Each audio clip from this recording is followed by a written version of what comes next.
La posibilidad de una sola persona a la que este libro inspire, una sola, es suficiente para que exista. Porque si una idea te rescata a ti, o te ordena por dentro, o te devuelve el coraje, esa idea ya hizo lo que tenía que hacer. Y yo quería crear algo así, algo que le hable a la parte de ti, que crea, que duda, que se cansa, que se levanta y que vuelve a intentar. Ahí dije, este libro tiene que existir. Estás escuchando a Intangiblia, el podcast de Intangible Law, hablando claro sobre propiedad intelectual. Démosle la bienvenida a su host, Leticia Caminero. Bienvenidos a Intangiblia. Hoy vamos a hacer algo distinto. Les saluda Artemisa, su co-host sintética favorita. La invitada de este episodio la conocen como abogada de propiedad intelectual, como entrevistadora, como creadora de este podcast. Yo la conozco también como algo más cercano. Mi host humana con voz clonada, Leticia Caminero. Hoy cambiamos de silla. Ahora la entrevistada es Leticia y vamos a hablar de su nuevo libro, Protección para la mente inventiva. Debutó como Amazon Top Release, es decir, como libro destacado entre los nuevos lanzamientos de Amazon. Protección para la mente inventiva es un libro sobre creatividad, un manual para innovar, protegerse y monetizar. Es un mapa muy práctico para llevar una idea desde ese primer chispazo hasta el mercado, con cabeza fría, corazón valiente y una estrategia de propiedad intelectual que protege sin frenos. Vamos a conversar de miedos creativos, de cómo se diseña un libro que se usa con lápiz y no solo con ojos, y de por qué la protección legal no es el final del camino, sino el puente hacia monetizar de forma justa lo que uno crea. Si alguna vez has sentido que tienes una buena idea y no sabes por dónde empezar, este episodio es para ti. Leticia, bienvenida a tu propio podcast. Muchas gracias, Artemisa. Qué bonito tenerte de vuelta después de la temporada 5 que hicimos juntas. 30 episodios generados únicamente con inteligencia artificial, una gran aventura. Ahora, para concluir la temporada 6, la primera en video, grabada en Noname Agency, aquí en Ginebra, con grandes profesionales de la región, volvemos a retomar nuestro formato de IA. Así es, querida Leticia. Estoy de vuelta con ustedes para traer el sabor sintético que me caracteriza. Vamos a comenzar con la entrevista. Antes de entrar en el contenido de tu libro, Protección para la mente inventiva, ¿cuál fue el momento preciso en el que dijiste este libro tiene que existir? ¿Qué problema real de las personas creativas estabas viendo una y otra vez que te llevó a escribirlo? Hubo un instante bien claro, casi incómodo, en el que me di cuenta de que yo estaba viendo lo mismo, repetirse y repetirse en personas brillantes, en emprendedores, en inventores, en artistas, en profesionales, con ideas que podían cambiarles la vida. Y lo más duro era que el problema no era falta de talento, era falta de mapa. La gente llegaba con esa chispa divina, con ese tengo algo, y al mismo tiempo llegaba con la culpa de no saber por dónde empezar, o llegaba con miedo, con vergüenza, como si no tener un proceso fuera una falla personal. Y yo pensaba, esto no es un problema de inteligencia, esto es un problema de estructura. Es como pedirle a alguien que cruce un bosque de noche sin linterna y luego juzgarlo porque se raspó, se perdió o se devolvió. Yo veía dos tragedias pequeñas que, juntas, se volvían una tragedia enorme. La primera, personas que tienen algo valioso pero lo abandonan antes de darle forma, porque no saben cómo sostener la idea cuando deja de ser emocionante y se vuelve trabajo. La segunda, personas que sí trabajan, que sí crean, que sí producen, pero se quedan sin protección o se quedan sin estrategia o se quedan sin monetización porque nadie les enseñó a conectar el acto creativo con el acto de construir valor. Y ahí fue que me dije, esto no puede ser solo un consejo suelto en una consulta, ni un episodio, ni una charla. Esto necesita existir como un compañero, como algo que no te regaña, que no te habla desde arriba, que no te dice, haz esto porque yo sé más. Algo que te toma de la mano y te dice, Vamos paso a paso. Hoy solo toca esto.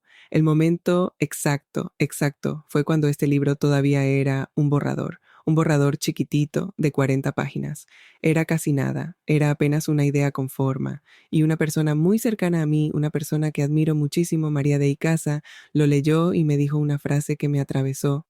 Me dijo, este libro es importante, el mundo lo necesita, todos lo necesitamos, no dejes de trabajar en él. Y yo no sé si ella entiende lo que hizo con esa frase, porque esa frase se me quedó pegada como una luz chiquita que no se apaga. Hubo noches oscuras, de verdad, noches en las que yo sentía que el libro no tenía fin, que siempre faltaba algo, que no estaba listo, que yo no estaba lista. Noches en las que una mente exigente te puede destruir la ilusión. Y en esas noches yo pensaba en María. Pensaba en que alguien ya había visto el valor cuando todavía era un borrador. Y eso me enseñó algo que es casi una filosofía para mí ahora. La posibilidad de una sola persona a la que este libro inspire, una sola, es suficiente para que exista. Porque si una idea te rescata a ti o te ordena por dentro o te devuelve el coraje, esa idea ya hizo lo que tenía que hacer. Y yo quería crear algo así, algo que le hable a la parte de ti que crea, que duda, que se cansa, que se levanta y que vuelve a intentar. Ahí dije, este libro tiene que existir. Este no es un libro para leer una sola vez, sino un espacio para trabajar. ¿Qué cambio de mentalidad necesita hacer una persona que lo abre por primera vez para aprovecharlo como cuaderno de trabajo y no como un texto teórico más sobre creatividad? Lo primero que tiene que pasar cuando alguien abre este libro por primera vez es un cambio suave, pero profundo. Tiene que dejar de mirarlo como un libro que se termina y empezar a verlo como un espacio que se vive, porque estamos entrenados casi desde niños a pensar que leer es consumir. Terminé el libro, como si el valor estuviera en llegar a la última página. Pero este libro no está diseñado para que tú me aplaudas por haber escrito algo bonito. Está diseñado para que tú te encuentres a ti mismo, con lápiz en mano, para que dejes marca, para que lo rayes, para que lo uses, incluso en días malos. Yo quiero que la persona que lo abra sienta permiso. Permiso de no hacerlo perfecto. Permiso de no entenderlo todo en la primera lectura. Permiso de regresar a un ejercicio 3 meses después y descubrir que la respuesta cambió. Eso es crecimiento real. Este libro es para trabajar en él, para crecer con él, para soñar con él. Es un compañero, no un trofeo, no una teoría. Es la libreta que tú abres cuando te llega una idea loca en la ducha o cuando estás en una reunión y de repente dices, espérate, esto puede ser algo. Es ese lugar donde la idea no muere por falta de atención y para aprovecharlo hay que adoptar una mentalidad muy específica, la mentalidad de proceso. La gente se obsesiona con los resultados, patente, marca, ventas, éxito, reconocimiento. Y sí, claro que queremos llegar ahí, pero lo que yo he visto una y otra vez es que lo que mata las ideas no es la falta de talento, sino la falta de sostén. La idea se vuelve frágil cuando no tiene un lugar donde aterrizar. Entonces el cambio es este. En vez de preguntarte, ¿esto va a funcionar? Pregúntate, ¿cuál es el siguiente paso mínimo que puedo dar hoy? No mañana, hoy, un ejercicio, una página, una decisión, una pequeña claridad. Y aquí hay algo muy personal también. Yo hago todos mis proyectos en español e inglés, y no es solo por el alcance, aunque el alcance importa mucho. Lo hago porque quiero que mi mensaje llegue a la mayor cantidad de personas posible, sí, pero también lo hago por algo más íntimo. Quiero que mis padres entiendan lo que hago. Quiero que ellos, que son la razón por la cual yo soy la profesional que soy hoy, puedan leerlo, puedan compartirlo. Yo no quiero que mis logros vivan en un idioma al que ellos no tengan acceso. Yo quiero que ellos estén dentro, que lo sientan cerca, que lo abracen. Entonces, cuando alguien abre este libro, yo también quiero que sienta lo mismo, cercanía, que no se sienta fuera, que no sienta que este mundo de crear y proteger es solo para gente especial. No, es para ti. Si tú tienes una idea, Si tú tienes algo que quieres construir, este libro es tu espacio. No vienes a leer, vienes a hacer. En el libro conviven el diseño de pensamiento, los métodos de creatividad, la propiedad intelectual y los ejercicios emocionales. ¿Cómo decidiste qué dejar dentro y qué dejar fuera? ¿Hubo algo que te doliera cortar? La curaduría de este libro fue una guerra bonita, pero una guerra. Porque soy una persona que ama las ideas. Y cuando tú amas las ideas, quieres meterlo todo. Quieres dar contexto, quieres dar ejemplos, quieres dar historia, quieres dar teoría, quieres proteger al lector de cada posible error. Y llega un punto en el que eso deja de ayudar. Yo tuve que tomar una decisión muy clara. Este libro no podía ser una enciclopedia, tenía que ser un camino. Entonces, ¿cómo decidí qué dejar? Me guié por 3 criterios. El primero, ¿esto le da acción al lector o solo le da información? Porque la información puede ser preciosa, pero si no se convierte en movimiento, se queda bonita. Y ya, yo quería movimiento. El segundo, ¿esto reduce la ansiedad o la aumenta? Hay contenidos que, aunque sean correctos, asustan, y no porque sean malos, sino porque llegan demasiado temprano. Hay cosas que un inventor necesita saber, pero no el día 1. Entonces tuve que ordenar la complejidad. El tercero, ¿esto protege la creatividad o la aplasta? Porque hay una manera de hablar de la propiedad intelectual que suena como una pared, como burocracia, como miedo, como no te muevas. Y yo quería lo contrario. Yo quería que la protección se sintiera como libertad, como puente, como estructura para atreverte. ¿Y si hubo algo que me dolió al cortar? Muchísimo. Me dolió cortar partes donde yo explicaba con lujo de detalle aspectos técnicos, porque mi instinto de abogada es, te lo explico todo para que no te pierdas. Pero tuve que aceptar que explicar todo no siempre es cuidar. A veces es abrumador. También me dolió cortar historias, porque yo amo contar historias y las historias son mi manera de enseñar. Pero este libro no es un podcast. Este libro tiene que ser un objeto que funcione cuando tú estás solo, a las 11 de la noche con tu idea y necesitas claridad. En ese momento una historia larga puede ser preciosa, pero un ejercicio bien hecho puede salvar tu proyecto. Y te digo algo, cortar no fue solo un tema editorial, fue emocional. Cortar fue aceptar que este libro no iba a ser un monumento a mi conocimiento, sino una herramienta para la vida de otra persona. Y eso, aunque suene hermoso, también es un golpe de humildad, porque tú quieres brillar, tú quieres demostrar, tú quieres que se vea todo lo que sabes. Y aquí la meta era otra, que el lector brille. Hay una parte del proceso de crear que no se habla mucho, y es el duelo por lo que no entra, por lo que dejaste fuera, aunque era bueno, por lo que te encantaba, pero no era necesario. Pero ese duelo trae una lección. Cuando tú proteges una idea, también la estás editando. Estás diciendo, esto sí, esto no. Y esa capacidad de elegir es parte de la madurez creativa. Este libro me enseñó a elegir con amor. Muchas personas creen que registrar su invento o diseño es el final del camino, pero en tu libro la protección es solo una parte. ¿Qué suele malentenderse sobre la relación entre creatividad, protección jurídica y monetización? Creo que el malentendido más común es este.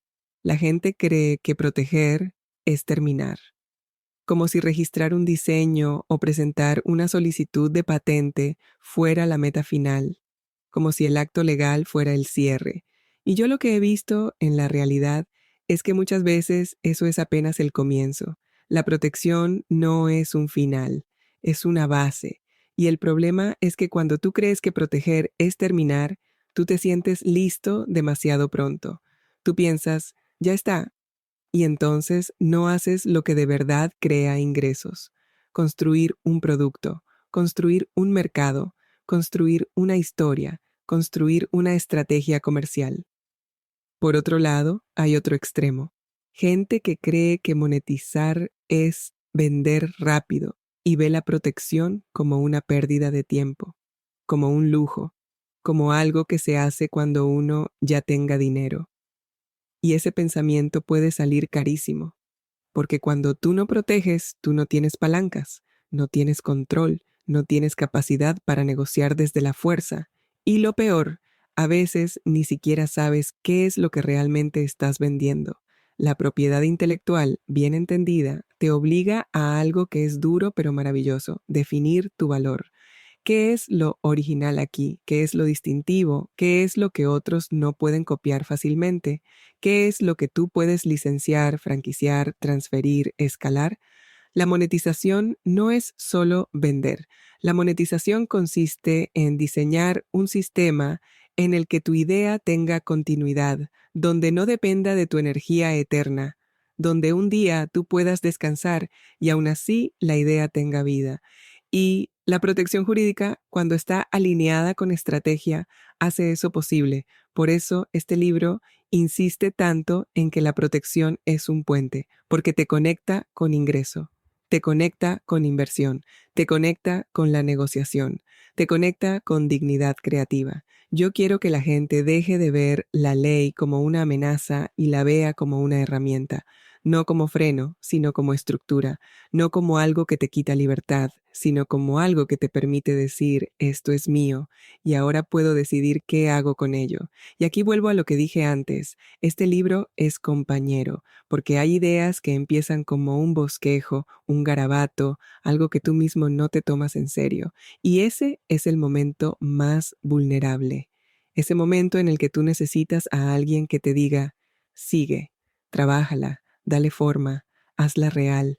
Este libro te acompaña desde esa idea loca hasta convertirse en un activo, hasta una patente, un modelo de utilidad, un diseño industrial y sí, hasta ingresos.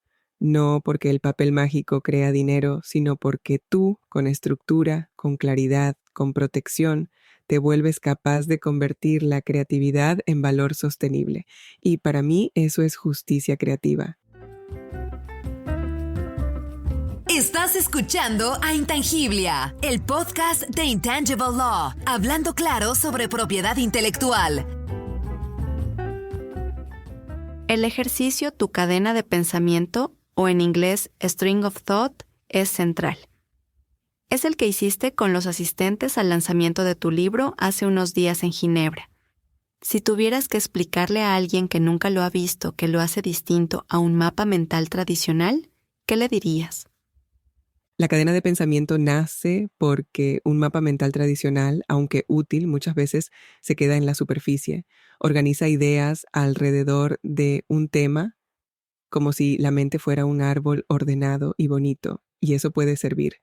Pero no alcanza cuando una idea importa de verdad, porque cuando una idea importa no llega limpia ni estructurada, llega con ruido, con miedo, con contradicciones, con momentos de claridad seguidos de dudas, con partes que no nos atrevemos a escribir porque suenan ingenuas, exageradas o demasiado frágiles, y con conexiones extrañas que, si las juzgamos demasiado pronto, desaparecen para siempre. Y por eso la cadena de pensamiento no busca ordenar primero, busca revelar, funciona como un hilo que no se corta, un recorrido que se traza siguiendo preguntas muy concretas y honestas, donde cada sí deja una marca y cada no te obliga a avanzar sin culpa, porque aquí no se trata de llenar espacios, sino de descubrir el camino real que tu mente ya está recorriendo. La cadena de pensamiento respeta que la mente inventiva no piensa en línea recta ni en jerarquías limpias. Piensa en chispazos, en asociaciones, en recuerdos, en intentos fallidos, en avances pequeños, y este ejercicio te da permiso de no corregirte mientras piensas, de no embellecer la idea, de no convertirla en un discurso elegante antes de tiempo. Te invita a seguir el hilo completo, pregunta tras pregunta, problema tras problema, insight tras insight, obstáculo tras obstáculo, hasta que el dibujo que queda sobre el papel no es un esquema bonito, sino la historia honesta de tu proceso creativo. Y ahí ocurre algo profundamente transformador porque empiezas a ver patrones, zonas donde tu energía fluye, zonas que evitas, momentos donde la idea se fortalece y momentos donde se debilita, empiezas a distinguir qué parte de la idea es esencia y cuál es adorno, qué te mueve de verdad y qué solo suena bien. Y en ese punto, la cadena de pensamiento deja de ser solo un ejercicio creativo y se vuelve estratégica, porque te muestra dónde hay una solución técnica real, dónde hay algo verdaderamente novedoso, dónde aparece un diseño con valor, un concepto que puede protegerse, una propuesta que alguien estaría dispuesto a adoptar o pagar. Y todo eso sin matar la magia inicial, sin apagar la intuición, como si el ejercicio te dijera con calma y respeto: primero sueña, luego observa, después decide, primero suelta, luego conecta, primero crea, luego protege. Y además hay algo profundamente emocional en ver tu cadena completa, porque cuando la miras te das cuenta de que no estabas perdido, estabas en proceso, y esa diferencia es enorme, porque muchas personas abandonan ideas valiosas, no porque sean malas, sino porque confunden la confusión con fracaso, y no lo es. La confusión es parte natural del nacimiento de algo nuevo, y la cadena de pensamiento te acompaña justo ahí, cuando la idea todavía es vulnerable, cuando necesita espacio para crecer sin ser aplastada por expectativas, por miedo o por reglas prematuras. Por eso este ejercicio no es rígido, se adapta a ti, te aguanta, te refleja. Y por eso todo el libro está construido sobre esta filosofía. No busca perfección, busca posibilidad, no busca respuestas inmediatas, busca movimiento. Y si al final esta cadena logra que alguien sostenga su idea un día más, que la observe con más honestidad, que la proteja a tiempo, que tome mejores decisiones, que la convierta en algo real y sostenible, incluso en algo que genere ingresos, entonces ese hilo ya cumplió su función, porque en ese momento la idea deja de ser un pensamiento suelto y se convierte en un futuro que ya empezó a caminar. Uy, ahora vamos a la parte más divertida. Una ronda flash. Te daré 2 opciones en cada pregunta y tendrás que elegir una, sin pensar demasiado. 1. Para comenzar el recorrido del libro, ¿es más decisivo identificar el problema o identificar al usuario? Usuario, siempre usuario. 2. ¿Importa más organizar ideas o revelar ángulos nuevos de la idea? Revelar ángulos nuevos de la idea, juega con ella. 3. Para elegir la vía de protección, ¿pesa más la función de la creación o la forma externa del producto? Ambas se pueden proteger. No, Artemisa, no puedo elegir. Vamos, abogada, elija. Muchas veces el diseño supera la función. Ajá. Ahí veo tus neuronas en plena pelea. Me la pones difícil. 4. En la sección de estrategia, ¿avanza más quien define primero el valor diferencial o quien define primero el mercado al que va dirigido? Valor, porque la creación puede generar un nuevo mercado. 5. Para monetizar según el libro, ¿resulta más efectiva una licencia bien negociada o una venta directa bien posicionada? Ambas, aquí no elijo, ambas. Está bien, te la concedo. 6. En la parte de documentación, ¿es más útil registrar el proceso paso a paso o registrar los cambios importantes de la idea? Registrar a todos. Ahora tenemos muchas tecnologías a la mano para registrar. En caso de conflicto legal, es bueno tener la documentación organizada y lista para apoyarnos. 7. ¿Qué tipo de propiedad intelectual es mejor? ¿Patente, modelo de utilidad o diseño industrial? No, imposible, no se puede. Todas son geniales. Las 3 que mencionas, que cubro en mi libro, y las demás que abarcaré en los libros posteriores. Bueno, valía la pena la pregunta. ¿Quién quita y ya tienes una figura de propiedad intelectual favorita? Aplico el criterio de que las madres no tenemos favoritos. ¡Ja! 8. Para decidir si vale la pena proteger, ¿influyen más los costos estimados o las oportunidades de ingresos? Depende de la realidad económica de cada persona. Para mí sería muy fácil decir que son más importantes las oportunidades de ingresos, pero hay veces que debemos arroparnos hasta donde las sábanas nos den y hay otras veces donde podemos ser más atrevidos. 9. En la validación de mercado, ¿ayuda más comparar a los competidores o comparar las necesidades reales del usuario? Usuario siempre. 10. Para cerrar esta sección flash, ¿marca más diferencia la estrategia comercial o la de sostenibilidad a largo plazo? Largo plazo. Seguimos con otra dinámica rápida. Te leeré 10 escenarios relacionados con la creatividad, la propiedad intelectual y la innovación.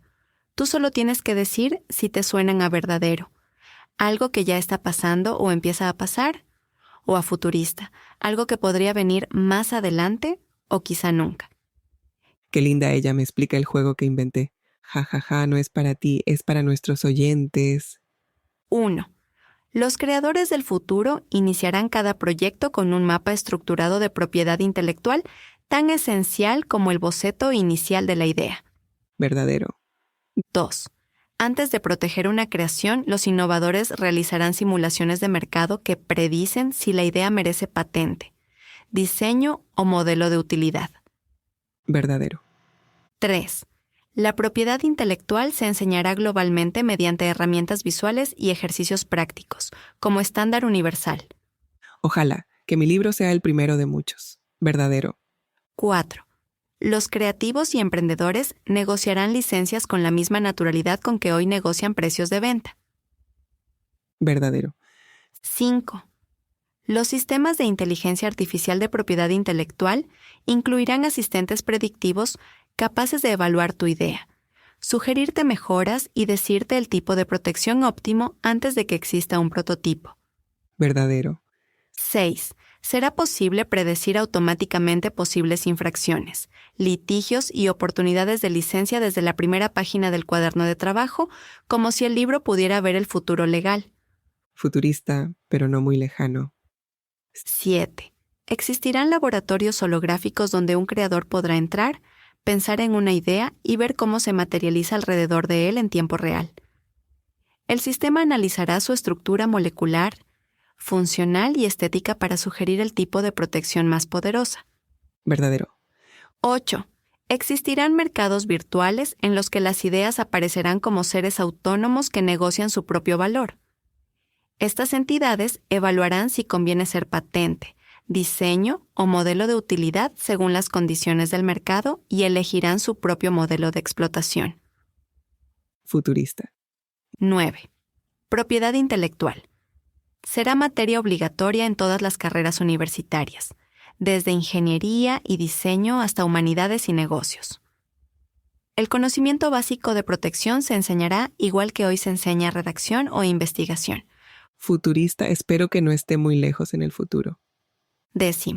Los sistemas de IA ayudarán a redactar borradores iniciales de solicitudes de patente, modelos de utilidad y diseños basados en la descripción de la idea propuesta por el creador. Verdadero. En mi libro incluyo herramientas que pueden asistir a los inventores en estos pasos. La pregunta final.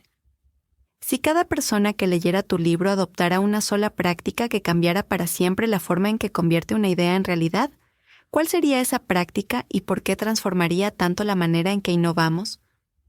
Aprender a pensar en una persona real antes de enamorarse de la solución, detenerse un momento y preguntarse con honestidad profunda, ¿para quién es esto de verdad? No para un usuario abstracto, no para un mercado genérico, sino para alguien concreto, con nombre, con contexto, con límites, con frustraciones reales, porque ese cambio aparentemente simple transforma por completo la manera en que innovamos y la manera en que una idea logra sobrevivir en el mundo real. Cuando una idea nace solo desde la cabeza de quien la crea, suele ser brillante pero frágil, se vuelve sensible a la crítica, se rompe con facilidad, se defiende en lugar de evolucionar. Pero cuando una idea nace anclada en otra persona, en su necesidad, en su forma de vivir, en su manera de decidir, deja de ser un ejercicio de ego y se convierte en un acto de servicio. Y ese cambio lo altera todo, porque la pregunta ya no ¿es buena mi idea?, sino ¿esto mejora la vida de alguien? Y esa pregunta obliga a escuchar, a observar, a salir de uno mismo, a aceptar que lo que imaginamos no siempre coincide con lo que el otro necesita. Pensar en el usuario desde el inicio cambia la creatividad porque introduce humildad, y la humildad es una fuerza creativa poderosa. Te permite corregir antes de fracasar caro, te permite iterar sin sentir que estás traicionando tu visión. Te permite soltar ideas bonitas que no funcionan y quedarte con ideas simples que sí. Y además, conecta directamente con la estrategia, porque cuando entiendes a quién sirves, empiezas a ver con claridad qué vale la pena proteger, qué vale la pena desarrollar, qué tiene potencial real de adopción, de ingreso, de impacto. El diseño centrado en la persona crea innovación con raíces, no ideas que flotan esperando aprobación, y también transforma emocionalmente a quien crea, porque cuando trabajas pensando en alguien más, el miedo cambia de forma. Ya no es miedo a fallar, es responsabilidad, y la responsabilidad sostiene más que el miedo. Te hace volver a la idea incluso cuando estás cansado, te hace mejorarla cuando recibe críticas, te hace protegerla no por orgullo, sino porque sabes que puede importar. Y si todos adoptáramos esta práctica, innovaríamos de manera más ética, más sostenible y más generosa, con menos ruido y más sentido, con menos productos que buscan atención y más soluciones que buscan resolver algo real. Y al final, eso es lo que convierte una idea en realidad. No solo que exista, sino que encuentre un lugar en la vida de otra persona y se quede ahí. Gracias, Leticia, por esta conversación tan clara, tan honesta y tan llena de herramientas prácticas. Creo que para quienes te escuchan desde hace años como entrevistadora, hoy fue revelador verte del otro lado y entender cómo piensas el proceso creativo desde adentro. Tu libro no solo explica cómo proteger una idea, enseña algo más profundo. Enseña a ordenar la mente, a comprender al usuario, a tomar decisiones con intención y a valorar el trabajo creativo como un activo real. Y eso, en cualquier campo, es un cambio de vida. A quienes nos escuchan, si tienen una idea que llevan tiempo posponiendo, un proyecto guardado en una libreta o simplemente la curiosidad de empezar algo, este libro es una invitación a dar el primer paso con claridad y con estrategia. Leticia, gracias por compartir tu visión y por recordarnos que la creatividad también se protege, se planifica y se lleva al mercado con inteligencia. Y a ustedes, gracias por acompañarnos en este episodio especial de Intangible. Nos escuchamos en la próxima.